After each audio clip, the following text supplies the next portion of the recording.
Que a graça e a paz do nosso Senhor Jesus Cristo esteja com cada um dos irmãos, amém?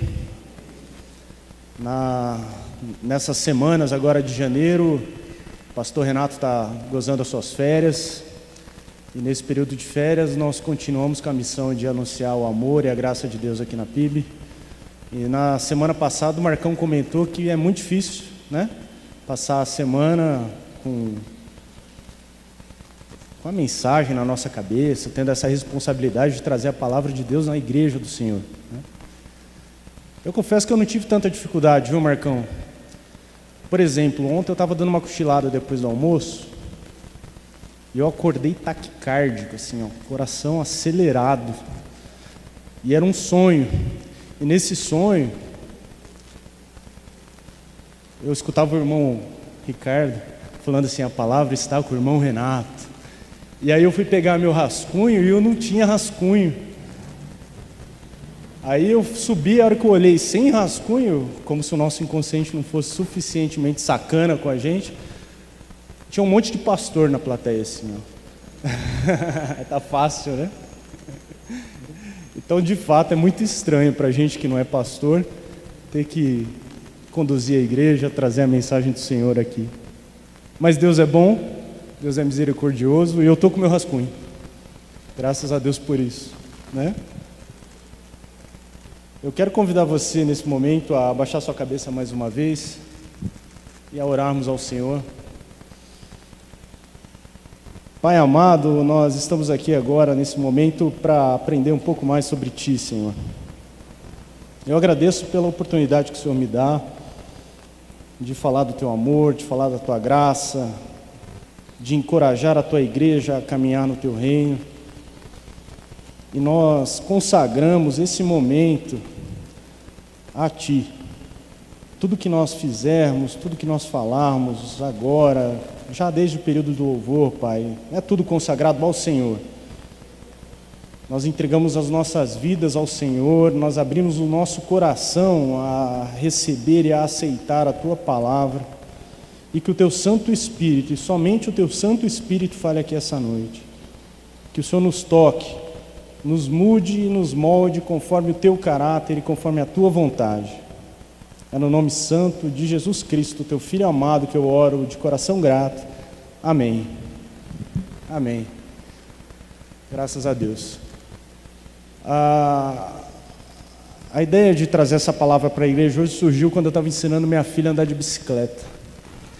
Eu tenho duas crianças, a maioria de vocês já sabe, a Alice e a Luana. A Alice eu ensinei ela a andar de bicicleta já faz um ano e meio, mais ou menos, sem rodinha, né? Ela tem 7 anos. E agora o processo lá em casa é ensinar a Luana, a filha menor, de 5 anos de idade, a andar de bicicleta. E ela está lá, cheia de medo, né? Medo de cair da bicicleta, de ralar o joelho. E eu tive que falar para ela: você precisa ter coragem. Para andar de bicicleta precisa ter coragem. A gente precisa ter coragem de cair e levantar. A gente precisa ter coragem de ralar o joelho, dar uma soprada ali, passar uma aguinha e continuar aprendendo. É só desse jeito. Se você é pai como eu, sabe o quanto é bacana fazer isso, né? Ensinar uma criança a andar de bicicleta. E se você não é pai, você aprendeu com seu pai, com a sua mãe, com o tio, e você lembra mais ou menos como era, né? É um desafio para a gente. Mas quando eu estava falando para a Luana, você precisa ter coragem, o Espírito falou comigo e me fez uma pergunta: e você, Renato? Você tem coragem de vencer os seus desafios e os seus medos? E eu fiquei com isso no meu coração, e eu quero compartilhar com vocês. O texto que eu quero ler com os irmãos se encontra lá em Josué, no capítulo 1, no início do livro de Josué, no capítulo 1, dos versículos de 1 a 9. Josué, capítulo 1, versículos de 1 a 9. Amém? Eu leio a versão A Mensagem, do Eugene Peterson, que é uma versão muito legal das Sagradas Escrituras, que facilita bastante a nossa compreensão. Depois da morte de Moisés, servo do Eterno, o Eterno falou a Josué, auxiliar de Moisés: Meu servo Moisés morreu, mas vamos adiante. Atravesse o rio Jordão, você e todo o povo, entre a terra que estou dando ao povo de Israel. Estou dando cada metro quadrado que seus pés pisarem, como prometi a Moisés. Do deserto ao Líbano, desde o grande rio, o Eufrates, toda a terra dos hititas, até o mar Mediterrâneo a oeste. Tudo pertence a vocês. Enquanto viver, você não conhecerá a derrota. Assim como estive com Moisés, estarei com você. Não vou abandonar você. Seja corajoso, anime-se. Você conduzirá este povo para tomar a terra que prometi dar aos teus antepassados. Dê o seu máximo, empenhe sua alma. Não deixe de seguir o que diz a revelação que Moisés escreveu, cada parágrafo. Não se desvie para a direita nem para a esquerda, para que possa chegar ao seu destino. Não deixe em nenhum instante de pensar no que diz o livro da revelação. Pondere e medite nele dia e noite, praticando tudo o que ele prescreve. Então, você alcançará seu objetivo e será bem-sucedido. Vou dizer de novo, seja corajoso e anime-se. O Eterno, o seu Deus, está com você a cada passo neste caminho. Amém? E eu vou dizer de novo, seja corajoso e anime-se. O Eterno, o seu Deus, está com você a cada passo neste caminho. Coragem. É um texto de coragem. Aqui nós temos o livro de Josué como o primeiro livro histórico, dentre os livros históricos da Bíblia. E ele conta um momento muito específico da passagem do povo judeu, de um momento de escravidão, em que o povo hebreu foi escravizado no Egito por mais de 400 anos, um período muito prolongado de escravidão, para um momento em que eles foram libertados de forma miraculosa, através das mãos de Moisés, na confiança do Senhor, e ganharam a chance de ter uma terra. Era a terra prometida, terra de Canaã. E é esse o momento que descreve. O povo hebreu estava às portas da terra prometida. Eles saíram daquele momento de escravidão e eles precisariam tomar posse daquela terra. E para isso era exigido coragem desse povo, para se organizar. É interessante como, quando a gente fala em libertação da escravidão, parece só uma coisa boa. E é de fato uma coisa boa. Mas é desafiador para quem foi libertado se reorganizar como indivíduo e como povo. E para esse momento eles precisavam de coragem. De coragem. De coragem, de disciplina, de entendimento da lei de Moisés, das leis do Senhor, para que eles continuassem se organizando e conseguissem ter uma sociedade livre de fato, né? Então esse era o contexto histórico em que isso aconteceu. E a gente sabe aonde isso chegou, né? As 12 tribos foram organizadas, entre trancos e barrancos, né? Não foi uma coisa simples, mas aconteceu da melhor forma possível, né? Até chegar em Jesus e toda a história que nós conhecemos. E coragem eu gostaria de definir com vocês o que é. Qual é a definição de coragem? E aqui eu vou precisar do meu rascunho. Glória a Deus pelo meu rascunho. Eu fui procurar no Aurélio, nosso dicionário, o que é coragem. E ele diz assim, coragem, substantivo feminino.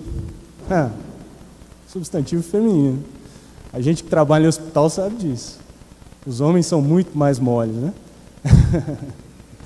Coragem é uma característica particular das mulheres, mas também pode ser dos homens. Coragem é uma moral forte perante o perigo, bravura, intrepidez.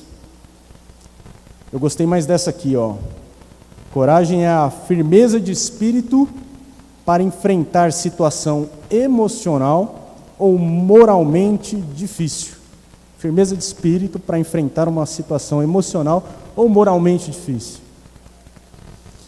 Quando a gente fala em coragem, a gente pressupõe que do outro lado tem o medo, uma realidade que amedronta, uma realidade que assusta. Para isso a gente precisa ter coragem. Você não precisa, por exemplo, ter coragem de pegar um ursinho de pelúcia na mão.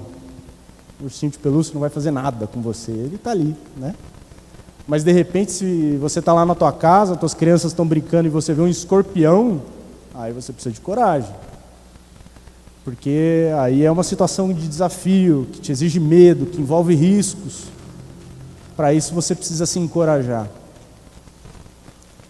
E coragem e fé são termos que caminham muito juntos. Há um paralelismo entre essas duas condições, entre essas duas verdades. Coragem e fé, em certa medida, eles podem até ser entendidos como sinônimos. Eu lembro que eu aprendi há algum tempo e eu nunca esqueci disso. A gente aprende quando criança, adolescente na igreja, que o oposto da fé é a dúvida. E aí eu aprendi com um pastor que o oposto da fé não é a dúvida. O oposto da fé é o medo. A dúvida é o oposto da crença, aquele conjunto de paradigmas, dogmas que a religião inventa, verdades absolutas, e aí a essas se contrapõe a dúvida. Mas não, o oposto da fé é o medo. E a fé, ela não nos dá certezas. A fé, ela nos dá coragem. A fé, ela nos encoraja a encarar os nossos piores medos, inclusive as nossas dúvidas. E esse é um conceito fundamental, ele é bastante importante. Partindo desse prisma, a gente entende que a coragem, assim como a fé, não é uma característica inata nossa. Nós não nascemos com coragem. Ela vem de Deus. Quantas vezes na sua vida você não passou por situações em que você precisa clamar ao Senhor para que Ele te encoraje a enfrentar aquela situação? Porque se for pelas suas próprias pernas e pela sua própria competência, pelos seus critérios, talvez você não consiga, e é bem provável que você não consiga. Então a coragem e a fé, elas caminham juntas. E isso não é uma característica nossa, é dom de Deus. É dom de Deus sobre a nossa vida.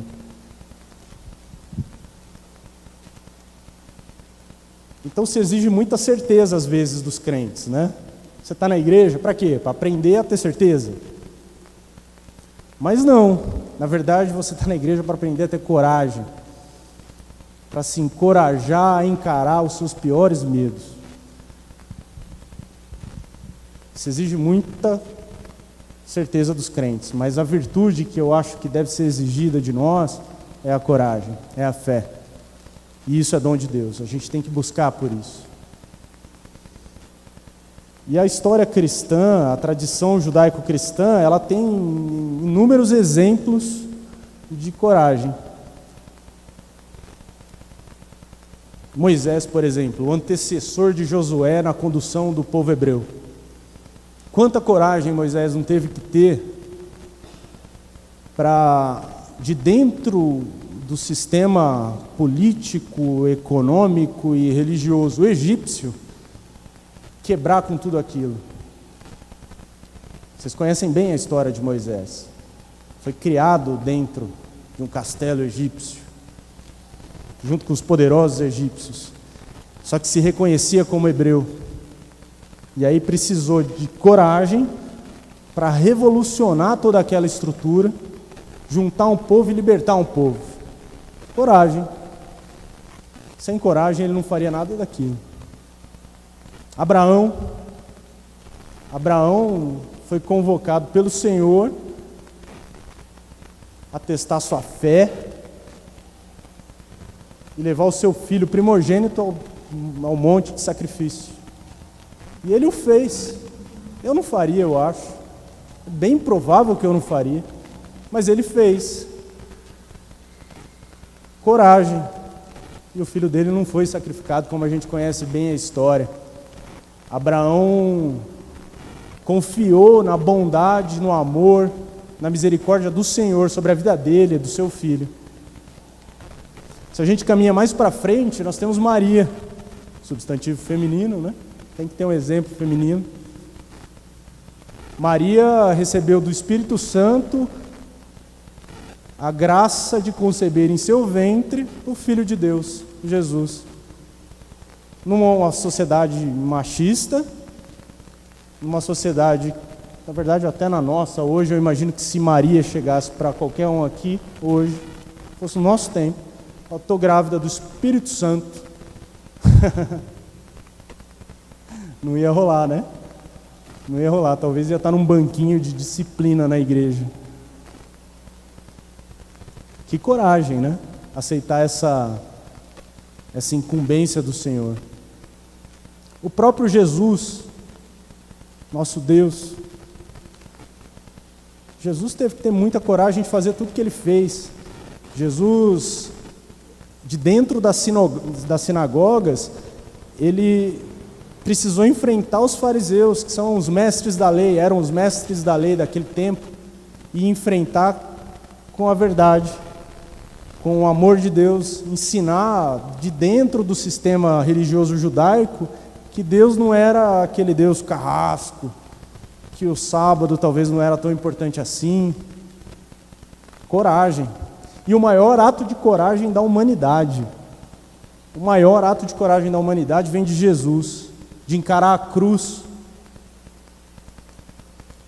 de encarar a dor. A cruz era aquela estrutura, aquela condição que dava horror, pavor e medo, inclusive em Jesus. Vocês lembram bem? Meu Deus, com licença. Vocês lembram bem do passe de mim esse cálice? Deve ter sido muito difícil para Jesus encarar tudo aquilo, né? E ele encarou, por amor a mim, encarou por amor a você, por amor a toda a humanidade. Jesus encarou o seu pior medo, morreu na cruz por mim e por você. Mais para frente, na história, a gente tem Martinho Lutero, o nome da Revolução Protestante. Martinho Lutero via no cristianismo de sua época uma corrupção sistêmica instalada, em que se cobravam indulgências para que se atingisse a graça de Deus, para que se atingisse o favor do Senhor. E era um sistema opressor, um sistema corrupto. E ele ergueu de dentro da igreja, de dentro do sistema, a sua voz contra esse sistema, pregou 95 teses na porta de uma catedral, foi excomungado e conseguiu enfrentar tudo isso com muita coragem. Devia ser muito difícil, e a história conta que ele chegava a ouvir demônios acusando ele de coisas, porque era pavoroso mesmo enfrentar tudo aquilo. Então a história de Martinho Lutero é uma história de coragem, de muita coragem. Ele revolucionou a cristandade, e hoje a gente está aqui muito em função do que Martinho Lutero fez. Caminhando um pouquinho mais para frente ainda na história, a gente tem o Martinho Lutero americano, né, o Júnior, Martin Luther King Jr. Martin Luther King ergueu sua voz contra um sistema racista nos Estados Unidos na segunda metade do século passado. Foi preso, inclusive morreu assassinado por conta da sua luta. Isso tudo demandou coragem. E agora, mais recentemente, essa semana eu vi um post de um pastor batista, assim como Martin Luther King era pastor batista da Igreja Batista Bethesda, em Rio de Janeiro, em que ali na sua comunidade ele tem erguido a sua voz contra as milícias no Rio de Janeiro. E vocês acompanham pelos noticiários o quanto isso é perigoso. Erguer a voz e anunciar que aquilo tudo está errado, que é um sistema corrupto que envolve políticos, envolve traficantes, envolve pessoas de bem da sociedade, que estão ali todas lucrando muito com esse sistema tenebroso que são as milícias no Rio. E ele fez uma carta dizendo que está sendo ameaçado de morte, porque ele está anunciando uma verdade. A verdade de que as pessoas são livres, elas não precisam pagar o dobro pelo gás para ter a proteção da milícia. As pessoas são livres. Elas não precisam pagar a mais pela sua eletricidade para que as milícias recebam mais dinheiro e alimentem o tráfico. Muita coragem. Ser ameaçado de morte, todos esses nomes passaram por ameaças. Você consegue imaginar o que seria ser ameaçado de morte por você anunciar aquilo que é o seu grande valor? É a verdade do reino de Deus. Pois ele corajosamente anunciou isso e falou: nós não vamos nos calar. Glória a Deus por isso. E que nós, como Primeira Igreja Batista em Botucatu, quando tivermos uma situação semelhante, nós não nos calemos também, diante das desigualdades, diante daquilo que nós vemos de errado. É a coragem de fazer o que é certo fazer. Eu penso que, da mesma forma, se exige muito conhecimento dos crentes, né? Conhecimento da palavra, conhecimento da verdade, mas a virtude a que o Senhor nos convoca é coragem para ter atitude. Coragem para ter atitude. A atitude de fazer o que tem que ser feito. Há mais ou menos uma semana, faleceu um grande profeta no Brasil, Marcelo Yuca. Muitos de vocês devem conhecer o Marcelo Yuca, um grande músico, compositor, um cara que fez toda a diferença.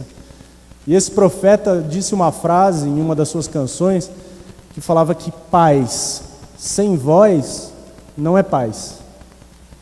Paz sem voz é medo.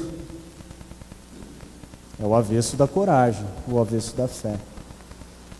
Paz sem voz não é paz, paz sem voz é medo. Paz sem voz, paz sem atitude, paz sem anunciar aquilo que tem que ser anunciado, é escapismo, é outra coisa, mas não é paz. A paz que te traz paz é aquela em que você assume as suas verdades, as verdades do reino, e não se cala diante da injustiça.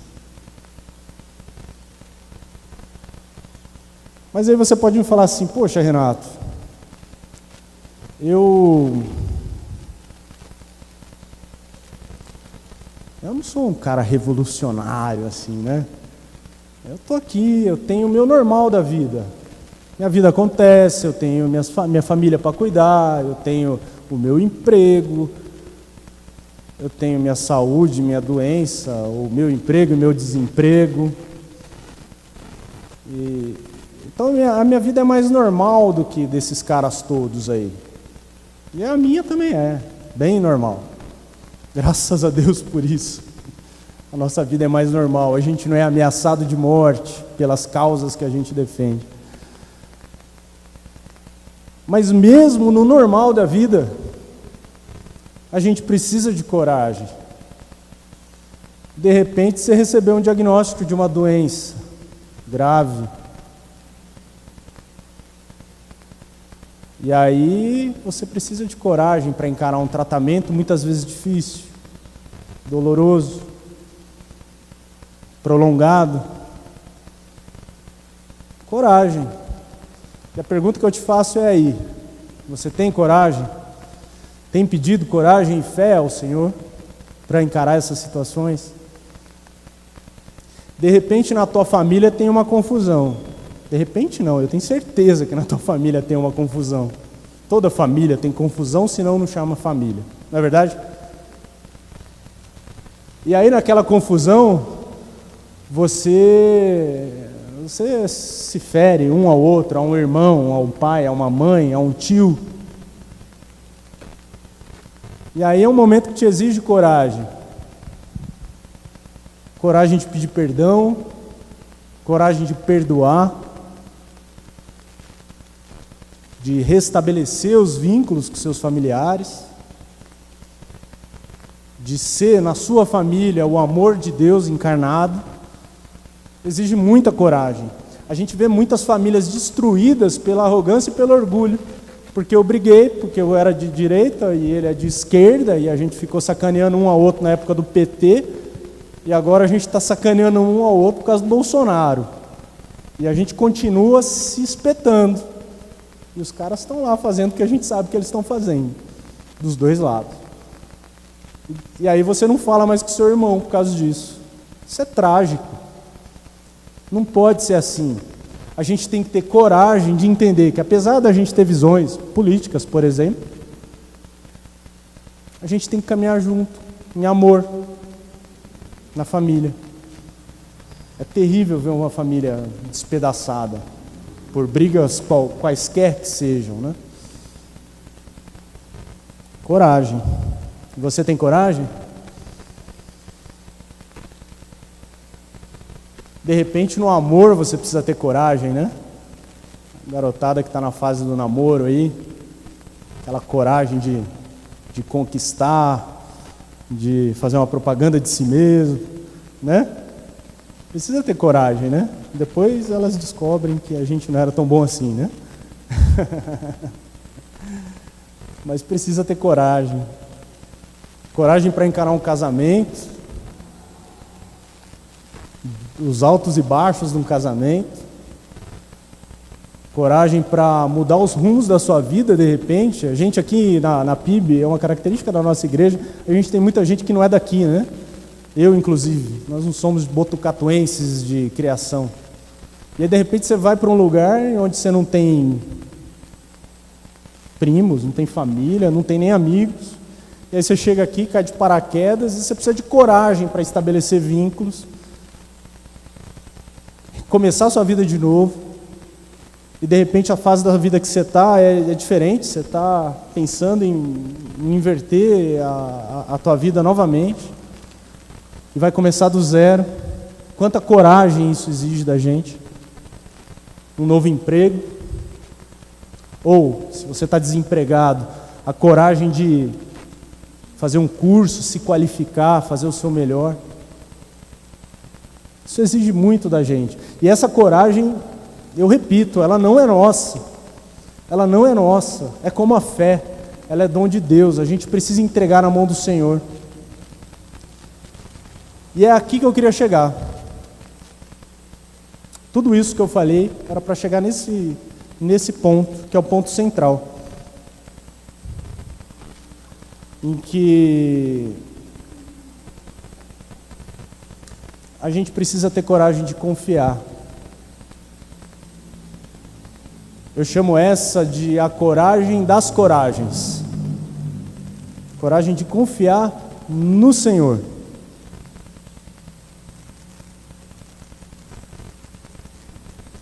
Coragem de confiar que o Senhor nos ama, que Ele quer o melhor para a gente, que Ele quer fazer coisas na nossa vida que a gente nem desconfia. Às vezes o nosso plano não é o plano do Senhor, e aí Ele vai fazendo os caminhos dEle, vai nos endireitando, nem tanto para a direita, nem tanto para a esquerda, como diz o texto. E ter a coragem de confiar em Deus. Eu quero ler alguns textos sobre isso com os irmãos. O primeiro deles, eu continuo lendo na Bíblia a Mensagem, É um texto que está lá em Provérbios 3, dos versículos de 5 ao 9.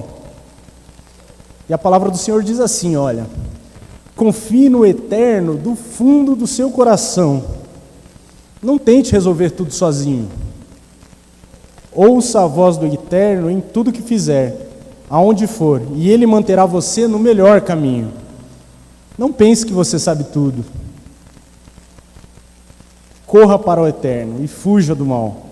E assim seu corpo irradiará saúde, seus ossos irão vibrar de tanta vida. Amém. Confie no Eterno do fundo do seu coração. Confiar no Eterno do fundo do nosso coração é confiar demais. É confiar além. Aí Jesus também ensina sobre isso. Lá no Sermão do Monte, isso está registrado no livro de Mateus, no capítulo 6, dos versos 25 ao verso 34. E ele diz assim: se vocês se decidirem por Deus, vivendo para cultuá-lo, não ficarão aflitos com a comida que terão de pôr na mesa, ou se o guarda-roupa está fora da moda. Há muito mais coisas na vida que a comida que vai para o estômago. Há muito mais coisas para se ver que as roupas que você usa. Olhem para as aves, livres e desimpedidas. Elas não estão presas a nenhum emprego e vivem despreocupadas aos cuidados de Deus. E vocês valem muito mais para Ele que os passarinhos. Será que alguém consegue ficar 1 centímetro mais alto, preocupado diante do espelho? Essa tradução é sensacional. Todo esse tempo e dinheiro gasto com moda, pensam que faz muita diferença? Em vez de correr atrás da moda, caminhem pelos campos e observem as flores silvestres. Elas não se enfeitam nem compram. Mas vocês já viram formas e cores mais belas? Os 10 homens e mulheres da lista dos mais bem vestidos iriam parecer maltrapilhos comparados às flores, cuidadas pelo Senhor. Se Deus dá tanta atenção à aparência das flores do campo, e muitas delas nem mesmo são vistas, não acha que Ele irá cuidar de vocês, ter prazer em vocês e fazer o melhor por vocês? Quero convencê-los a relaxar, a não se preocupar tanto em adquirir. Em vez disso, prefiram dar, correspondendo assim ao cuidado de Deus. Quem não conhece Deus e não sabe como Ele trabalha é que se prende a essas coisas. Mas vocês conhecem Deus e sabem como Ele trabalha. Orientem sua vida de acordo com a realidade, a iniciativa e a provisão de Deus. Glória a Deus. Orientem a sua vida de acordo com a realidade, a iniciativa e a provisão de Deus. Não se preocupem com as perdas e descobrirão que todas as suas necessidades serão satisfeitas. Prestem atenção apenas no que Deus está fazendo agora e não se preocupe quanto ao que pode ou não acontecer amanhã. Quando depararem com sua situação difícil, Deus estará lá para ajudá-los.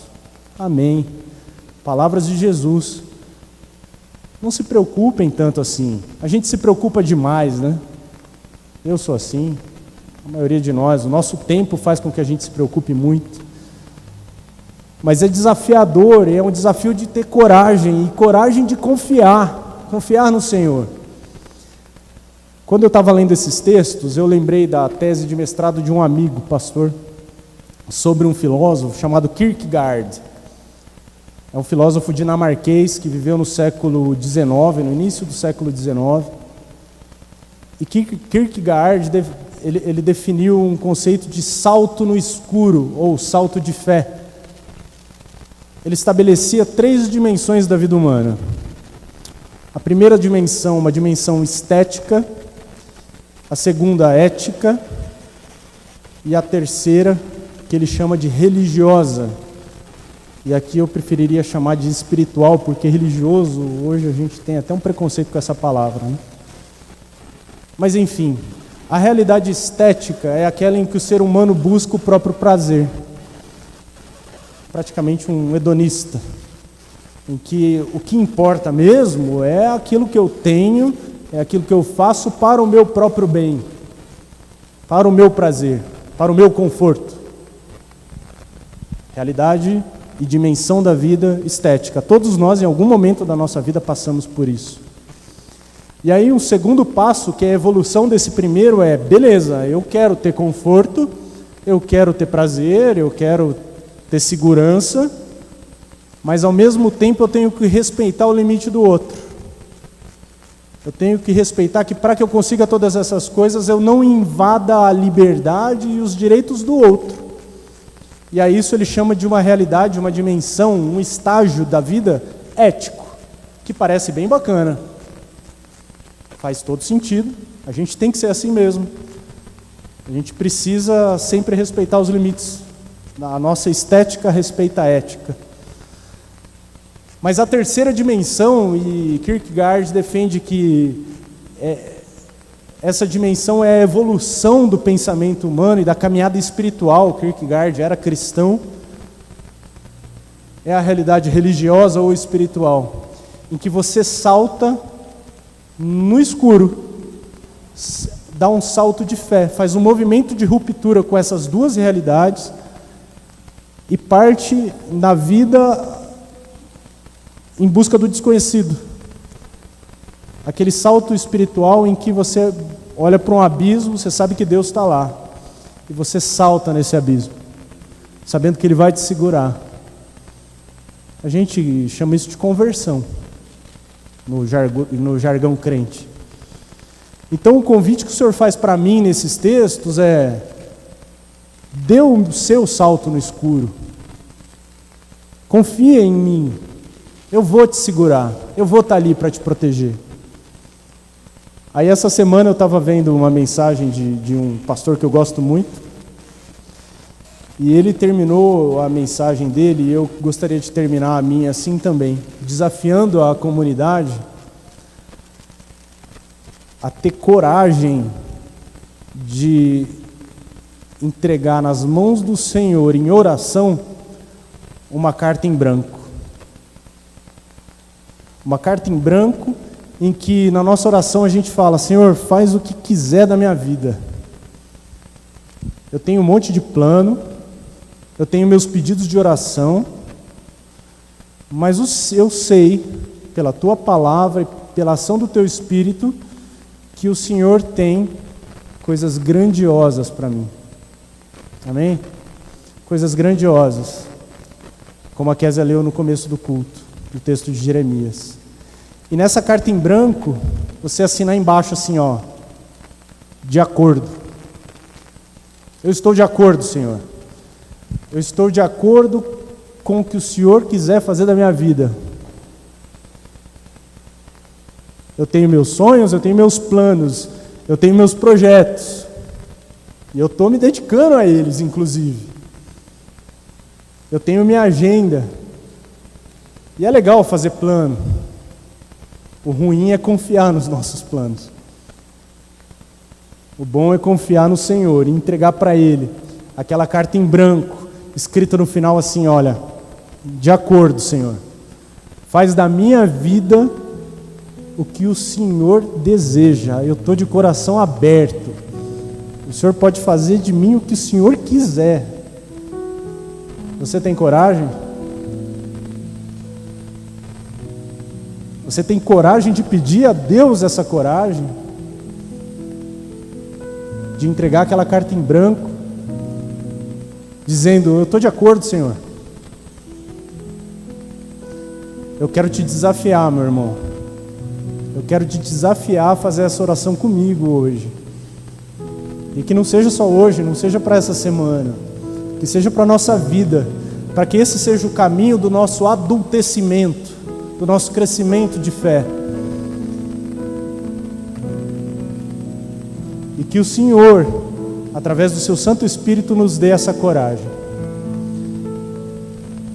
Eu te convido a baixar sua cabeça agora e escutar essa canção.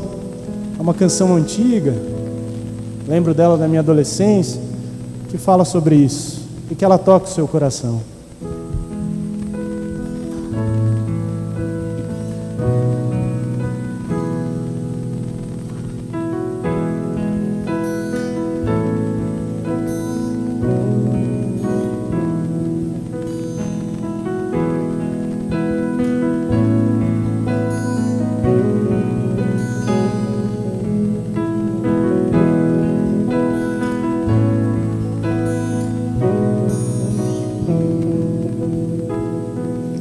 Não tenha sobre ti um só cuidado, qualquer que seja,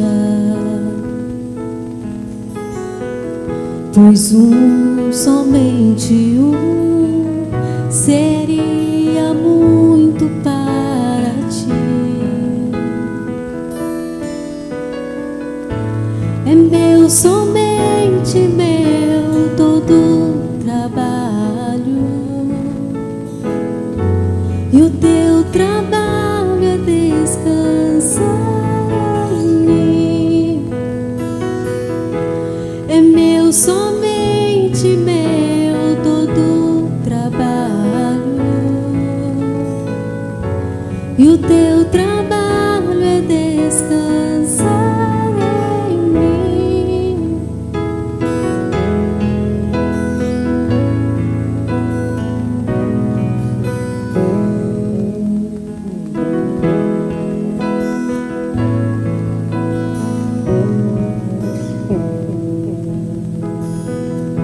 Não temas quando enfim tiveres que tomar decisão. Entrega tudo a mim, confia de todo o coração. É meu, somente meu, todo trabalho, e o teu trabalho é descansar em mim. É meu, somente meu, todo trabalho, e o teu trabalho é descansar em mim. É meu, somente meu, todo trabalho, e o teu trabalho é descansar em mim. É meu, somente meu, todo trabalho, e o teu trabalho